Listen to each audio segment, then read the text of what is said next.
मोदी सरकार ने internet media और ओटीटी प्लेटफॉर्म के लिए गाइडलाइंस जारी की हैं। अब नेटफ्लिक्स, अमेजॉन जैसे ओटीटी प्लेटफॉर्म हो या फेसबुक, ट्विटर जैसे सोशल मीडिया प्लेटफॉर्म, सबके लिए सख्त नियम बनाए गए हैं। नए दिशा निर्देशों के अनुसार शिकायत के 24 घंटे के अंदर इंटरनेट मीडिया से आपत्तिजनक कंटेंट को हटाना होगा। इसके अलावा कंपनियों को एक शिकायत निवारण तंत्र रखना होगा और शिकायतों का निपटारा करने वाले अफसरों को भी रखना होगा। 24 घंटे में शिकायत का पंजीकरण होगा और 15 दिनों में उसका निपटारा। सरकार 3 महीने में डिजिटल कंटेंट को नियमित करने वाला कानून लागू करने की तैयारी में है।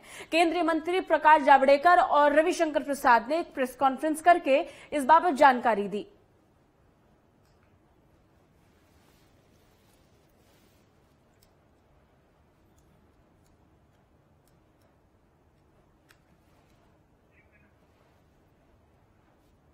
तो नई गाइडलाइंस जारी हो चुकी हैं और अब बहुत सख्त तरीके से सरकार इस पर एक्शन लेने वाली है। आपको बता दें, पिछले दिनों ये देखा गया था कि किस तरीके से सोशल मीडिया की भूमिका बदली है और उसके साथ साथ देखा गया कि किस तरीके से ट्विटर वर्सेस सरकार भी चला, जिसको लेकर सुप्रीम कोर्ट की तरफ से भी टिप्पणी की गई थी। लेकिन अब नई गाइडलाइंस के साथ सोशल मीडिया प्लेटफॉर्म और ओटीटी प्लेटफॉर्म भारत में चलने वाले हैं। ज्यादा जानकारी के साथ हमारे सहयोगी राजकुमार चौधरी जुड़ गए हैं, उनसे बात करेंगे। राजकुमार, आज एक प्रेस कॉन्फ्रेंस हुई, एक बहुत बड़ी विशेष प्रेस कॉन्फ्रेंस इसको माना जा रहा है, क्योंकि इसके बाद से आप किस तरीके से सोशल मीडिया यूज कर रहे हैं, आप किस तरीके से अपने ओटीटी प्लेटफॉर्म का इस्तेमाल कर रहे हैं, वो सब इस गाइडलाइन पर आधारित होगा। अगर इस गाइडलाइन के अनुसार ये विभिन्न ऐप्स काम करेंगे तो ये ऐप सुचारू रूप से चलते रहेंगे, वरना इन पर सख्त एक्शन भी होगा।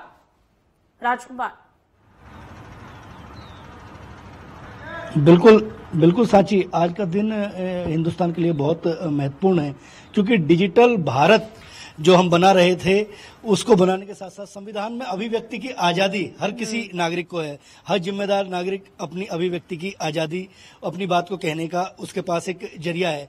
तकरीबन एक अनुमान के मुताबिक 113 करोड़ लोग ऐसे हैं हिंदुस्तान के कि जो सामाजिक डिजिटल प्लेटफॉर्म पर मौजूद हैं। उसमें व्हाट्सएप है, उसमें फेसबुक है, उसमें ट्विटर है, उसमें इंस्टाग्राम है। उसके अलावा और बहुत सारे ऐसे ऐप हैं जिसमें हम लोग अपनी खरीदारी के साथ साथ और बहुत सारे सुविधाएं उस पर दी गई हैं। लेकिन भारत सरकार ने जो महसूस किया है, और ये किसान आंदोलन से पहले भी जो चीजें देखी गई, उसमें यह देखा गया कि इन प्लेटफॉर्म का इस्तेमाल लोग अपनी अभिव्यक्ति की आजादी जो एक शब्द है, अगर उस पर कर रहे हैं तो वो कई बार अपनी एक जो, क्योंकि संविधान में हमारे कर्तव्य भी निहित है, अगर हमें अधिकार दिए गए हैं तो हमारे कर्तव्य भी उसमें बिल्कुल निहित हैं और हमें उसी दायरे में रह के आगे बढ़ना चाहिए। लेकिन जिस तरीके से चाहे दिशा रवि का मामला रहा हो, चाहे किसान आंदोलन का मामला रहा हो, चाहे इससे पहले सीएए और बाकी तमाम तरह के मामले रहे हों, उस पे सरकार ने बिल्कुल अपना सख्त रुख एक दे दिया था। अच्छा, किस तरीके का बदलाव अब होने वाला है राजकुमार? बताया जा रहा है कि विभिन्न चरणों में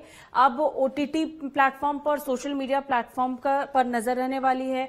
उन लोगों को अलग से कुछ ऐसे विभाग बनाने होंगे जो कहीं ना कहीं इन पोस्ट पर नजर डालेंगे, उन तमाम कंटेंट पर नजर डालेंगे जो कहीं ना कहीं ये देखना होगा कि वो किसी की व्यक्तिगत भावनाओं को आहत तो नहीं पहुंचा रहा है। यानी अब तक सिर्फ डिस्क्लेमर से काम चल जाता था अगर ओटीटी प्लेटफॉर्म की बात करें, और सोशल मीडिया पर अभिव्यक्ति की आजादी के नाम पर कोई भी कुछ भी लिख बोल सकता था। लेकिन अब ऐसा नहीं होगा, सिर्फ डिस्क्लेमर से ओटीटी प्लेटफॉर्म पर काम नहीं बनेगा और सोशल मीडिया पर अभिव्यक्ति की आजादी के नाम पर किसी और की अभिव्यक्ति की आजादी या किसी और की भावनाओं को आहत करने की आजादी नहीं मिलेगी। राजकुमार।